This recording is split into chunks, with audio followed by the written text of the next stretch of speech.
Now, what do you have to say for yourself? Did I miss something? Since we're here to gather flowers for the dead, I thought I'd teach Manfred some plant names. But I just caught him attempting to wade into a rose bush.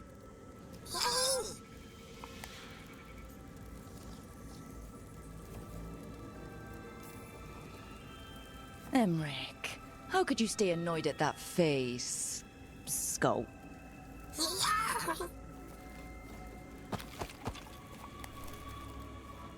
Oh, Manfred. Whatever will happen to you if I pass on? If? There's something I'd like to talk about. Do you know what a lich is, Rook? Doesn't ring a bell. A lich is a mage transformed into one of the undead while retaining their true, original consciousness. The idea fascinated me when I was younger. For years, I researched and experimented, spoke with spirits and mages. Then, eventually, I found them. Who? The Lich Lords of the Grand Necropolis. Necromancers before me who'd transformed themselves into true living dead.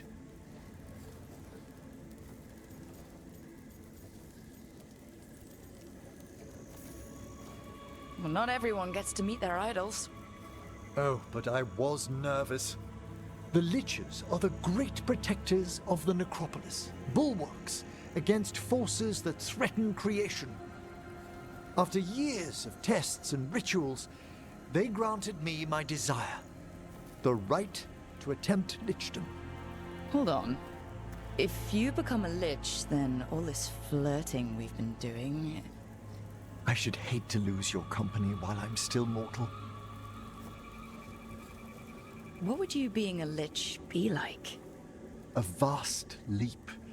Flesh cast aside for bone, returned immortal for all time.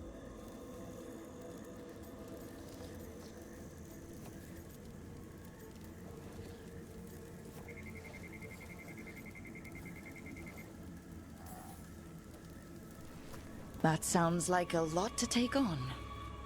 Oh, I'd inform you before making any decisions to... questions of lichdom are... Lichdom is an incredible honor. Immortality, prestige, the most hallowed ranks of the Watchers, as well as a chance to be of service past my allotted years. But there are considerations. Come, we have flowers to gather for the dead. Okay, but I've got questions.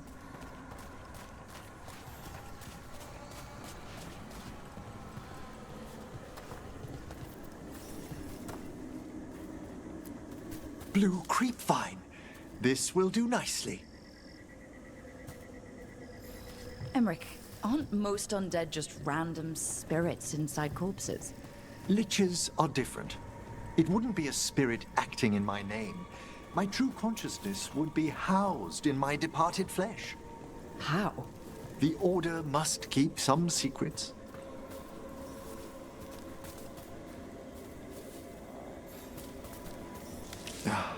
Moon blossoms, famed in verse and song. Smells like perfume. Do liches have a sense of smell? I've been told that while some of my senses will dull, others will become available.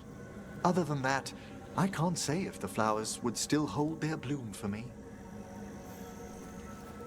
Lichdom serves a purpose.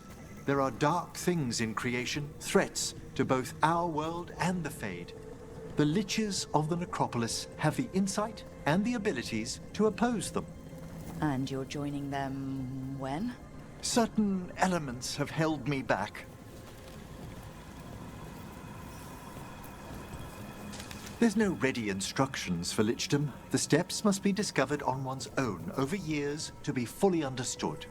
Does the spell to become a lich kill you, or do you have to No, mercifully, that falls to another watcher. After my death, my soul will be drawn back into my body instead of moving on to whatever lies beyond.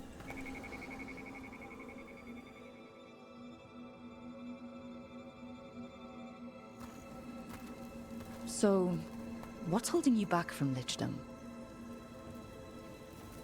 Even with all my preparations, there's a chance I could die permanently during the rites.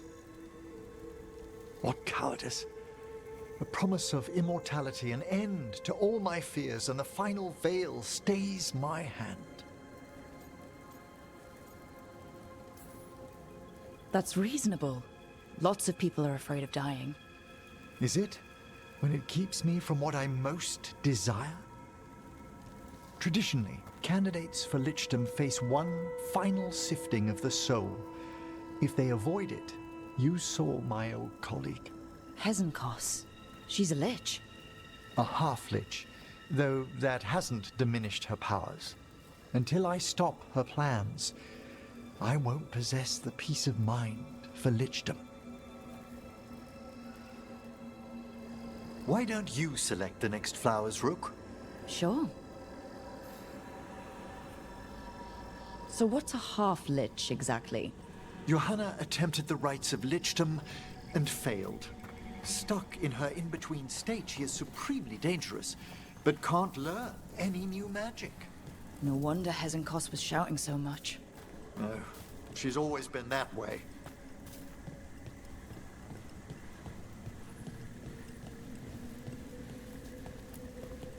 What about the sifting of a soul that Hezenkos avoided? The spirits of the necropolis judge whether a candidate is worthy of the power and responsibility of lichdom. How'd she become a lich without it? I shared some knowledge when we were colleagues. She apparently put together more than I knew. It would be just like her to skip the rituals, the cleansings, the preparations of the soul.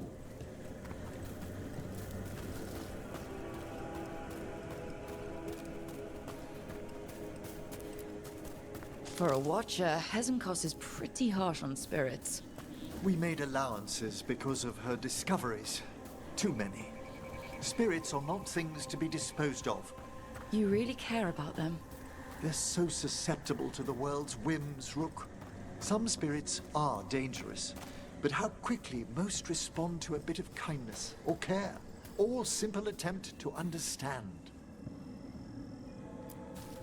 For all she's done, I can't condemn Johanna for attempting lichdom. That freedom from mortality, that divorce from fear. And of course, time to read all of one's books. Every mage's dream. But how she's abused her abilities. Are my intentions enough to fare better? Worrying's a good sign. We have enough flowers. There's something I'd like to show you.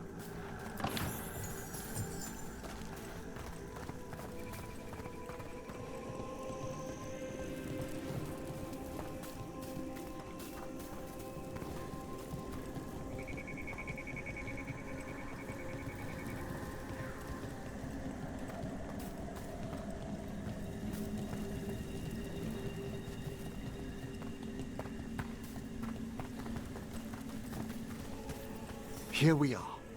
Oh, so these flowers are for... Yes.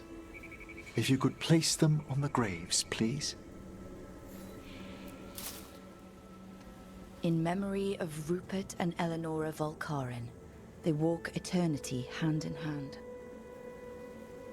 After I became a watcher, I erected a proper shrine to my parents.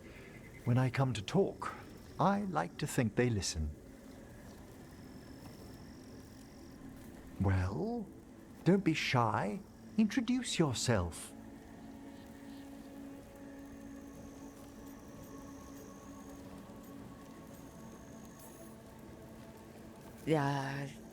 Hello? How are you? I mean, you're in a grave, so... wait, let me try again. Do you remember your parents? Some memories are bright. Others are akin to those dim, early morning dreams one gets sometimes. Lately, I wondered what they'd think of our current course, the choices ahead. Your lichdom. What would they have wanted me to be?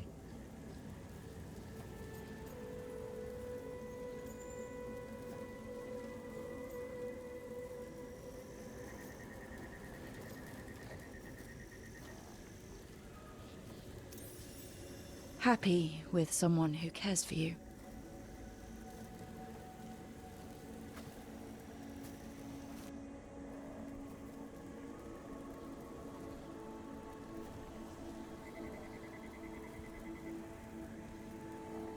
Shroud's Kiss. I've always loved the legend around this flower. They say it grows on lovers' graves, and that one moves closer to the fade simply by inhaling its fragrance. Is that true? It is when I will it, my dear. What else?